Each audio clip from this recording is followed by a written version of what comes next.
Hei rakas ja tervetuloa tänne Ela Tarot-kanavan ensimmäiselle videolle ja täysin ensimmäiseen tarotkorttiluentaan.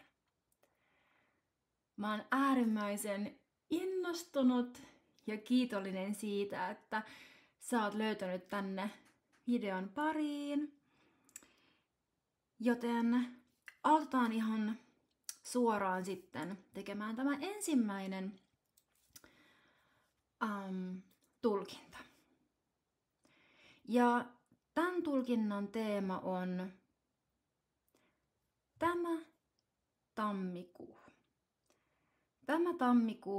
Tämän tammikuun energiat ja viesti sulle henkimaailmasta minun tulkinnan ja korttien kautta. Kun tämä on tämmöinen ensimmäinen tulkinta, niin mä en tee tätä valitse pakkaa, mutta mä tulen sitten jatkossa tekemään myös sellaisia, että saat itse valita pakan. Mutta tässä hetkessä niin pyydetään henkiä, henkimaailmaa, sun omaa henkiopasta, jos niin itse haluat, liittymään mukaan. Ja pyydetään altruistisia voimia, valovoimia liittymään meidän kanssa tähän tulkintaan, jonka mä teen. Mä valitsen kortin ja sitten kun mulla sydämessä tuntuu, niin sitten mä otan sen. Ai, tuolta tulee. Joo, tuolta tulee. Ai, toikin haluaa tulla.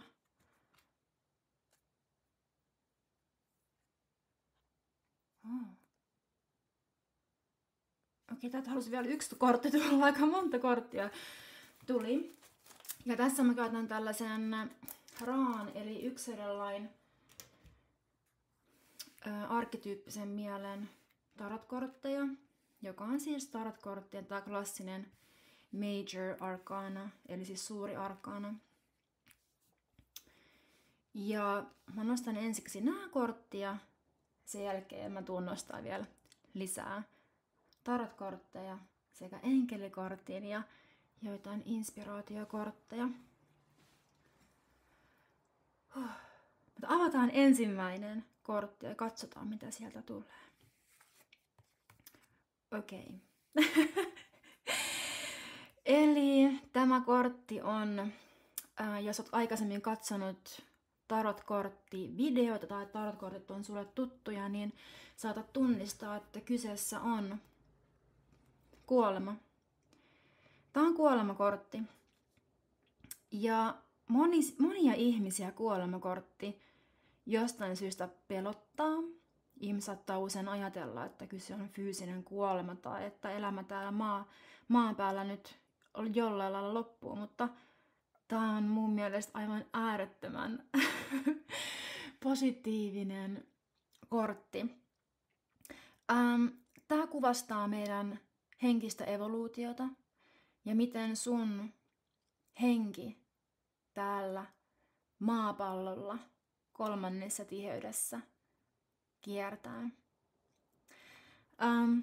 Tässä tosiaan näkyy luuranko ja hän on hyvin iloinen. Tämä kuvastaa sitä, että kuinka henki on päässyt vapaaksi. Eli henki on päässyt vapaaksi temmeltämään niityllä ja hänellä on kädessään tommonen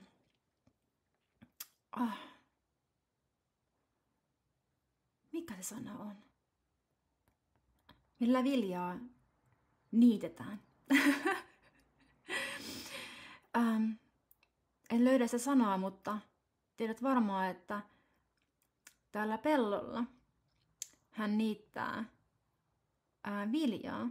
Ja tässä kuvassa, mitä hän on niittänyt, ne on kruunu ja hattupäisiä ihmisiä. Ja nämä kruunut tai nämä päät symbolisoi jotain maallista meidän elämässä. Mutta maallisella mä tarkoitan, ne on ehkä useimmin kuitenkin sellaisia niin kuin uskomuksia, joita meillä on. Ne on sellaisia pinttyneitä uskomusmalleja, ajatustapoja meistä itsestämme tai toisista ihmisistä. Ja mulle tulee nyt semmoinen viesti, että jollain, joka tätä kuuntelee, niin saattaa olla tämmöinen harha siitä, että jotkut ovat sinua ihmisiä ylempänä ja jotkut ihmiset ovat sinua alempana.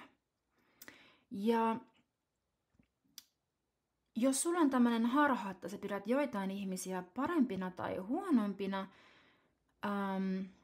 ja vaikka itseäsi vähemmän arvokkaampana ja toisten ihmisten mielipiteitä tärkeämpänä, niin tämä tarkoittaa sitä, että sä kylvät ne tai niität, katkot nämä uskomukset pois, sillä se ei pidä paikkaansa.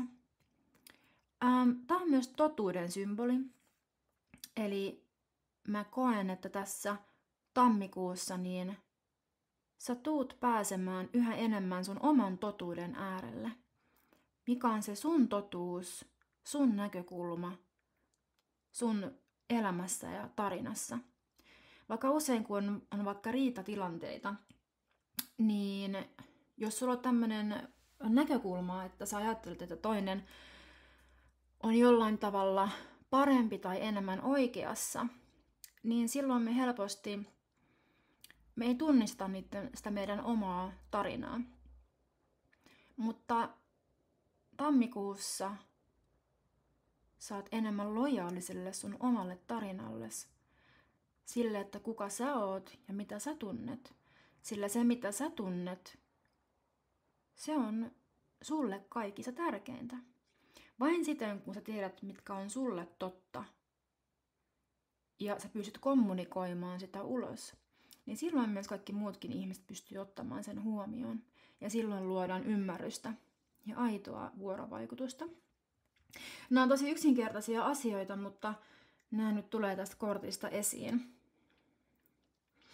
Ja tämä kuolema myöskin, niin se symbolisoi kyllä luopumista. Ja se on aika kipeätä, kun me luovutaan jostain uskomuksista, mitä meillä on. Koska ne on niin voimakkaasti pitää sitä semmoista tiettyä niin kuin balanssia meidän elämässä. Ja sen kautta me myös hallitaan meidän elämää. Että kun me aletaan puhumaan meidän totuutta, ja sitten sanotaan vaikka, että osa ihmisistä triggeröityy siitä, tai suuttuu, tai ei kestä sitä muutosta, niin onhan se myös tosi pelottavaa, että saattaa ihmissuhteet usein muuttua, tai myöskin loppua tämän seurauksena. Mutta tämän kortin myötä tulee vahva viesti, että se on täysin sen arvoista. Totuus on kaikista tärkeimpää. Sun totuus on kaikista tärkein. No, tämä meni jo syvään päätyyn. Tämä meni niin syvään päätyyn. Okei, mitä sitten? Okei. Sitten tää jatkuu. Okei. Diippiä. Nyt on diippiä. Okei. Marttyyri. Tässä kuvassa näkyy marttyyri, klassisesti ilmaistuna hirtetty mies. Ja mitä tämä kortti symbolisoi, niin tarkoittaa siis sitä, että jotta sä voit henkisellä polulla kasvaa ja kylvää siemeniä maahan, jotka sitten tuottaa sun elämässä hedelmää, sun elämä kehittyy, kasvaa, niin sun täytyy uhrata jotain. Ja mitä se jotain on, niin se on itse asiassa sama teema kuin tässä. Tässä me puhuttiin vähän näistä uskomuksista, eikä kontrollista. Sä haluat kontrolloida jotain ajatusta, on vaikea päästä irti jostain ajatuksesta, uskomuksesta. Niin tässä se on sama. Luopua jostain pinttyneestä uskomuksesta, joka on jäänyt sun elämään pitkäksi aikaa. Ja nämä on tämmöisiä niin kuin alempia tahtoja, eli toisin sanoen meidän alemmat tahdot sijaitsee täällä vartalon alemmassa osassa, ja tämmöiset ylemmät, jalommat meidän henkistä kasvua tukevat energiat ja ajatukset ja uskomukset ovat täällä ylhäällä. Ja täällä tämä kortti ehdottaa meille, että on aika luopua, uhrata joku näistä alemmista arvoista.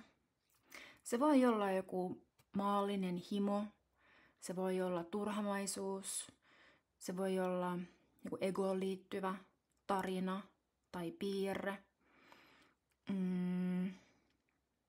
Ja se ongelma näissä on se, että ne palvelee meitä aika pitkään, mutta jossain vaiheessa ne ottaa meistä sen vallan. Ja meistä tulee ikään kuin niiden, mä en sano uhreja, mutta että nämä piirteet usein alkaa alistaa meitä. Ja niistä on päästävä eroon. Joten päästään niistä irti. Mieti, mikä se on se piirre, mikä sua hallitsee, mikä ei tee sulle niin kuin hyvää. Se voi olla vaikka joku semmoinen ajatus, että mä en riitä, tai mä oon huono, tai yleensä on jotain negatiivisia ajatuksia, jotka sitten saattaa manifestoitua elämässä vaikka addiktioina tai egoistisena käyttäytymisenä tai alemmuuden tuntona tai mitä ikinä. Joo, eli on aika siis, tappaminen on aika hurja sana, mutta on aika kuolettaa asioita, mitä sä et tarvitse, sekä uhrata. Okei, vahva sama teema. Mä nyt ehkä pyytäisin tältä kortilta vielä vähän lisää informaatiota, koska tässä on selkeästi tämmönen tarina, samankaltaisuuksia, niin mä toivoisin, että saataisiin vähän enemmän informaatiota. Me voitaisiin lähteä niin kuin syventää tätä teemaa tällä 3. tarot-kortilla. Okei. Tää tuokin tosi paljon informaatiota. Joo, aivan. Mulle tulee näitä naurun purskahduksia, kun jotenkin tulee semmonen, en mä tiedä, kai se on joku henki, mikä kiertää sitten. Mutta joku semmonen ilo, oivaltamisen ilo ja vastaanottamisen ja jakamisen ilo. No mutta, tässä on kuukortti, eli The Moon. Ja tää on arkkityyppisessä mielessä, kun käytetään näitä tarot-kortteja, niin tää kuvastaa hengen evoluutiota. Eli ne kortit yleensä jaetaan siten, että miten sun henki, mieli tai keho kehittyy koko aika sun elämässä. Ja tää on hengen yksi korteista. Ja tässä kortissa me nähdään 2 koiraa aavikolla kuun valossa. Eli on yö, siellä on tähtiä, on pimeää, on yö ja 2 koiraa aavikolla ja musta ja valkoinen pyramidi. Ja tämä kortti symbolisoi sitä, että kun me ollaan koettu esimerkiksi hengellinen herääminen tai joku suuri oivallus siitä, että mikä se meidän totuus on ja keitä me ollaan, ja tämä elämä herättelee ja ravistelee meitä, niin meille tulee tämmöinen testi. Ja se testi on se, että kuinka me osataan käyttää meidän intuitiota. Ja myös ehkä tähän edelliseen liittyen, että mä sanoin, että tästä tuli näitä viestejä siitä jonkun uhraamisesta, jostain irtipäästämisestä tai jostain niin kuin uuteen vaiheeseen siirtymisestä, niin että miten löytää se, että mikä se on, mistä päästään irti ja mikä on se totuus. Niin täällä on noin 2 koiraa aavikolla ja miten he siellä kuun valossa löytävät perille tai pystyvät suunnistamaan, on se heidän hajuaisti. Se on niin voimakas se hajuaisti. Ja se hajuaisti symbolisoi gnosista, jota tämä skorpioni edustaa täällä. Ja gnosis on siis meidän intuitio, sydäntietoisuus. Ja voisi oikeastaan sanoa, että ihan arkipuheessa niin tunteet. Että miltä susta tuntuu, miltä sun kehossa tuntuu jotkut tilanteet, jotkut ihmiset. Sanotaan, että jos sä meet johonkin paikkaan tai joku tietty ihminen soittaa sulle tai sun pitäisi tehdä joku asia, niin miltä sun kehossa tuntuu? Huutaako sun intuitio sulle, että tämä ihminen ei tee mulle hyvää? Tai että mä en oikeastaan haluaisi mennä tähän työpaikkaan. Tai että sä oot tottunut johonkin tapaan ja toimintaan, mutta se sun intuitio, sydän, hajuaisti, tunteet, niin kun sulle sanoo ja kertoo sen sun oman sisäisen totuuden ja sisäisen viisauden. Ja täällä ylhäällä on kuu. Kuu symbolisoi meidän älyä ja loogista ajattelukykyä. Ja intellektuaalisuushan on ihan maailman mahtavin työkalu ja väline ongelmien selvittämiseen. Se on niin kuin aivan mahtava. Mutta tarotkorteissa niin aurinko edustaa henkeä, sitä sun täydellistä olemusta, joka vaan sädehtii ja se loistaa ja se kukkii ja se on semmoisessa flow-tilassa suoraan, joka vaan on mitä on ja loistaa suoraan sitä luojan energiaa ja valoa ja aurinkoa ja rakkautta. Kun sitten taas se auringonvalo heijastettuna kuuhun, eli meidän älyyn, niin se ei suoraan pysty heijastamaan sitä tai tuottamaan sitä valoa, vaan se heijastaa sitä valoa, joka tarkoittaa sitä, että se on epätäydellinen. Ja meidän kulttuurissa ja meidän yhteiskunnassa, varsinkin suomalaisessa yhteiskunnassa, se, niin kun, me ollaan niin ylirationaalisia. Me tuolla kavereitten kanssa ja asiantuntijoiden kanssa ja tietosanakirjojen kanssa ja Googlen kanssa me vaan niin kuin tehdään Exceleitä ja koetetaan niin kuin rationalisoida asioita ja analysoida ja että mitä tää nyt on ja onko näin ja ja sä ymmärrät mun pointin. Mutta kortti suosittelee nyt hiljentämään tätä, rauhoittamaan mielesi, rauhoittamaan analyysit, rauhoittamaan ymmärryksesi. Sun ei tarvi ymmärtää, sun ei tarvi tietää, sun kannattaa tuntea, miltä sun kehossa tuntuu ja mitä sun intuitio sulle sanoo. Tai vaikka kun menet nukkumaan, niin voit vaikka pyytää sun henkioppalta ja alitajunnalta sulle unen viestejä, niin voit saada sun intuitiolta uneen myös selkeitä viestejä.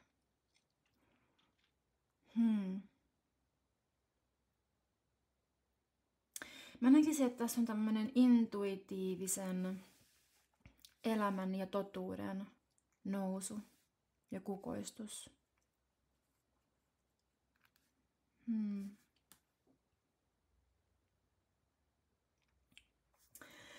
Okei, tää meni ihan syvään päätyyn. Mä voisin nostaa muutaman ihan tällaisen klassisen tarotkortin. Nämä on Elizabeth Hoitchin tarotkortteja. Vähän enemmän. Nämä on kuulemma Gisan pyramideista kuulemma niitä vanhimpia, mitä on tullut raakanavointien kautta yksilön lakiin. Voin siitä kertoa myöhemmin, vaikka kommenteissa, jos joku on kiinnostunut. Mutta nyt nostaa näitä vähän uudempia kortteja. Pyydetään tähän lisätietoja. Pyydetään lisätietoja sinulle tähän tammikuuhun. Lopputammikuuhun. Tuo. Se haluaa tulla. Oh. Joo, otetaan se vielä. Hui. Nostetaan ensin tämä. No niin, tietenkin. Joo. Aika usein nämä kortit ja henget haluaa korttien kanssa jotenkin vahvistaa sitä viestiä. Ja aika usein mulle käy silleen, että jos tulee semmoinen että haluan lisää informaatiota, joku semmoinen vähän niin kuin ei epäluottamus, mutta että jää semmoisia niin kuin kysymysaukkoja. Sitten usein ne henget tuo ne samat kortit uudelleen ja sanoo, että hei, nyt oikeasti tämä on totta, kuunnelkaa meitä. Niin tässä on sama kuolemakortti, mutta eri pakasta. Ja tässä näkyy vahvemmin se, että tuossa on tämä maskuliininen energia, jolla on se kruunu päässä. Ja myös se, että toi luuranko, eli siis henki, vapautunut henki, on iloinen.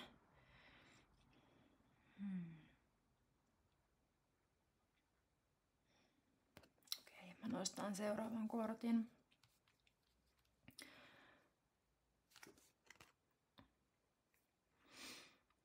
Okei. Tässä on maagikko. Ja maagikko kuvastaa sitä, että kun meillä on jokin kysymys tai me ollaan uteliaita jollekin asialle, niin se missä tämä kuukortti suosittelee, että keskitytään sinne intuitioon, niin tämä maagikko suosittelee kohdistamaan sen intention oikeastaan omaan uteliaisuuteen ja sinne mieleen. Mutta se mieli ei ole semmoinen rationaalinen,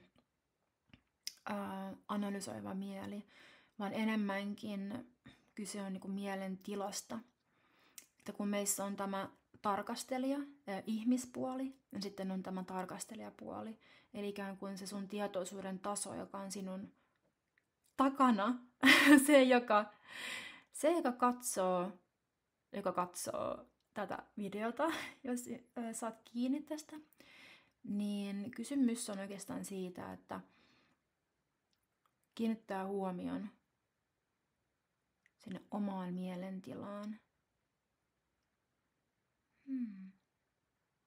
Mutta selkeästi mä huomaan, että sinussa on paljon sitä uteliaisuutta ja sitä, että sä haluat mennä eteenpäin, sä haluat avata uusia ovia, sussa on se seikkailun haluisuus ja se vahva tahto, jota tämä niin maskuliinienergia tässä edustaa.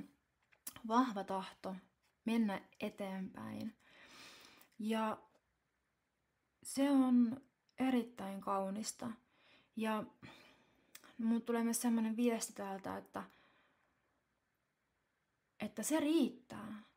Se riittää. Se riittää, että sulla on se tahto tarkastella itseäsi. Se riittää, että se kiinnostaa sua. Sua kiinnostaa totuus, sua kiinnostaa henkinen kasvu, sua kiinnostaa itsensä kehittäminen, niin se riittää. Että aistin, että jollain on sellaista kova kriittinen ääni siitä, että pitäisi jotenkin nopeammin ja jotenkin paremmin tietää asioita tai kokea, mutta ei, tämä riittää. Kaikki on tästä täydellisen hyvin. Se, että sulla on intentio kuunnella itseäsi, niin se on itsessään täydellistä. Ja se on aivan upea seikkailu ja matka. Ja paradio on se, että se ei tule koskaan loppuun. Me saattaa tulla niitä hetkiä, joilla me koetaan sitä täydellisyyttä, kun sitten tulee taas uusia kysymyksiä, uusia haasteita. Joten me ollaan aina seikkailussa. Ja tää on ihana seikkailu. Hurja, mutta ihana. Noin. Okei, mä otan vielä enkelikortin. Nämä oli Doreen Virtuen enkelikortteja. Niin mä nostan täältä. Nyt, ne halus lentää sieltä. Okei. Sitten käännetään. Change in direction. Eli tosiaan suunnan muuttaminen. Aika ihanaa, kun täällä on jotenkin hirveästi tätä niinku suuntaa näytetään. Ja täälläkin oli tää, että nyt sormi osoittaa tonne kolikkoon ja uusiin suuntauksiin. Niin täällä on myös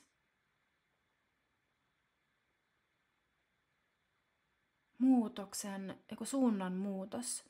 Ja tässä on ihana tää kuva, siellä on niin kaunis, siellä on tämmönen se pelikaani ja hänellä on kartta. Ja silloin taivaassa on myöskin 2 enkeliä tai 1 enkeli. Niin se haikara pitää mukanaan tuommoista vauvaa korissa. Ja onko se viemässä sitä vauvaa jollekin? Ja hän kartasta kysyy neuvoa. Hän kartasta kysyy neuvoa tältä enkeliltä, että mihin tämä vauva pitäisi viedä. Mihin tämä... Tämä on siis niin hauska. Mä en myös aikaisemmin tähän korttiin, tähän kuvitukseen kiinnittänyt näin paljon huomiota. Niin tämä kuvitushan on aivan mahtava. Ja mikä onkaan kauneinta elämässä siitä, että on uusi syntymä ja saada uusi lapsi, uusi elämän alku.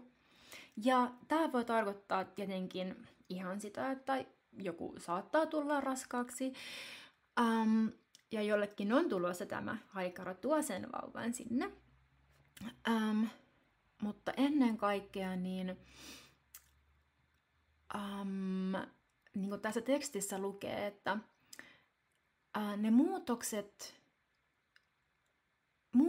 jotka sä oot kokemassa, on jumalallisesti suunnattu sun uudelleen syntyviin tahtoihin, että sä avaat sun sydämen, rakastaa ja sun henkioppaiden opastukselle. Oli ehkä vähän kökkösuomennus, mutta ideana on se, että luota sun sydämen ääneen, sun rakkauteen, sun henkioppaiden johdatukseen ja uudet suunnat tai muutokset on suunnattu sinulle.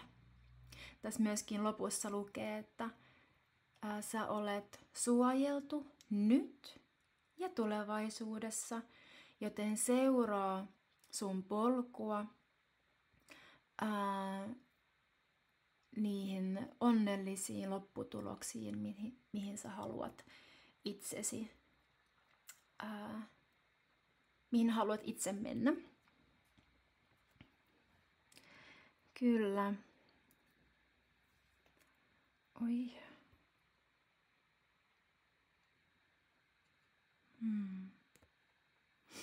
Mä laitan sen nyt tohon. Laitan sen vaikka tonne. Olipa kaunis. Sitten näitä oli vielä 2. Mä avaan tämän toisen. Let your past go. No niin, just näin. Eli, okei. Eli päästä irti menneestä. Rakas, on aika jättää tämä raskas taakka taakse. Pidä elämässäsi vain ne opit ja rakkaus ja jätä kaikki muu taaksesi. Sä et halua sitä, sä et tarvitse sitä, joten nyt se on ohi. Lukee tässä kortissa. Nyt on aika päästä irti. Mitä tää kuolemakortti? Oikeastaan nämä 3 korttia ehdottaa hyvin vahvasti, että päästä irti. Ne ei enää palvele sua. Nyt on aika lopettaa se kärsimys ja suunnata kohtia uusia hedelmiä siemenen. Oi, ihana tämä perhe. Wow. Siinä on perhe ja sitten erilaisia ihmisiä näkyy ja siellä keskellä on maapallo ja lapsi pitää maapalloa. Wow. Tässä kortissa lukee, että tämä tilanne liittyy tai on juurtunut hyvin vahvaan emotionaaliseen kokemukseen perheenjäsenen kanssa. Ja henkioppaat haluaa sanoa, että he auttaa sinua ymmärtämään tätä tilannetta ja parantumaan tästä tilanteesta. Sä voit tehdä semmoisen harjoituksen. Tämä kortti ehdottaa, että sun mielessäsi ja sun sydämessäsi kuvittele tämä ihminen ja sinut itsesi sekä tämä tilanne rauhoittavassa sinisessä valossa ja monissa enkeleissä. Ja sitten oo avoinna erilaisille lahjoille, mitä siinä tilanteessa saat enkeleiltä, ja salli itsellesi tuntea rauhaa. Kyllä. Eli mulle tulee vahva viesti, että tämä kortti ehdottaa anteeksiantoa. Anteeksiantoa ja parantumista jonkun perheenjäsenen kanssa. Jos sä oot kokenut kaunaa tai vihaa tai pettymystä ja surua tai hyläksi jätettämistä tai muuta, niin kuvittele tämä ihminen sun mielessäsi ja itsesi ja tässä sinisessä valossa enkeleiden kanssa. Niin tämä enkelikortti neuvoo, että he on siinä mukana parantamassa sinua ja teitä. Todella kaunis. Todella kaunis. Okei. Mä nostan loppuun vielä yhden kortin. Nimittäin Jeesus-kortin, sillä Jeesus on mun tällainen ihan number one henkiopas, semmonen opas, johon mä erityisesti luotan. Luotan häneen. Tuli vahva viesti, että täytyy nää sekoitella nämä kortit. Tuli semmoinen, että kunnolla sekoitellaan. Noin. Nyt lähtee jo toi työ liikkeelle.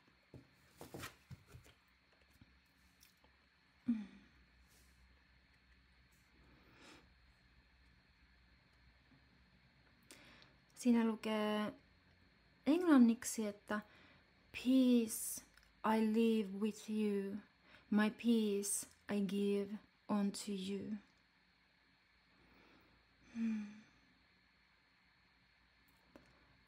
Mutta se yritän miettiä, että mitenkään mä suomentaisin tämän, että rauha, jonka minä jätän sinuun, minun rauhani, jonka minä annan sinuun. Mä en osaa tätä ihan tarpeeksi niin kuin tarkasti suomentaa, mutta ideana on se, että voi luottaa Kristukseen ja Kristustietoisuuteen ja nimenomaan itseesi. Eli mä tulee vahva viestan kortin kautta, että jos haluat, niin rukoile. Mikä se sun tapa on rukoilla, mikä on sulle ominaisin tyyli tai ketä sä haluat rukoilla, niin se auttaa myös siinä rauhassa ja mielen rauhassa.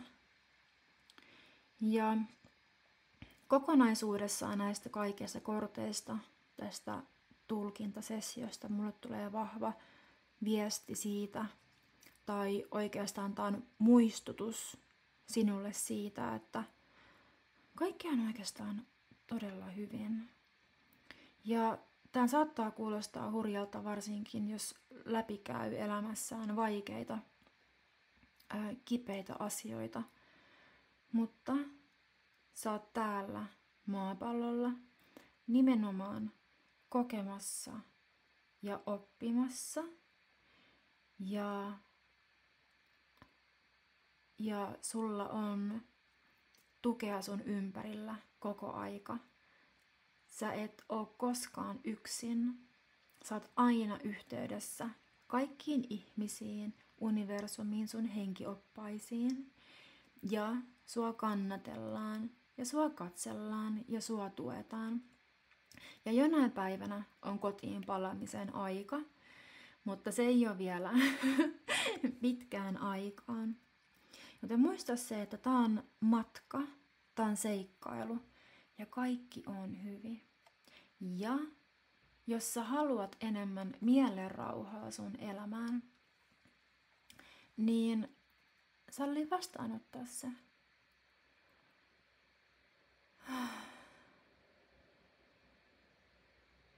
Kaikki on hyvin.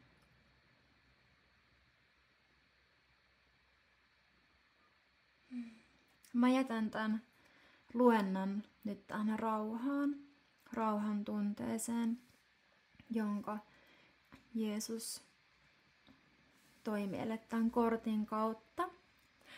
Ja mä toivotan sulle todella paljon rakkautta ja onnea ja terveyttä.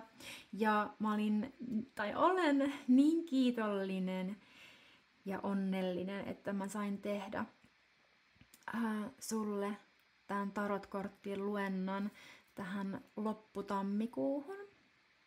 Ja nyt tosiaan vielä loppuun haluaisin sanoa, että jos sulle tulee mieleen joku kysymys, johon sä haluaisit saada vastauksen mun tarotkorttiluennan kautta, niin laita tonne alas kommenttikenttään jokin kysymys, niin mä sitten niistä nappailen kysymyksiä ja sitten vastailen niihin kysymyksiin tarotkorttien kautta.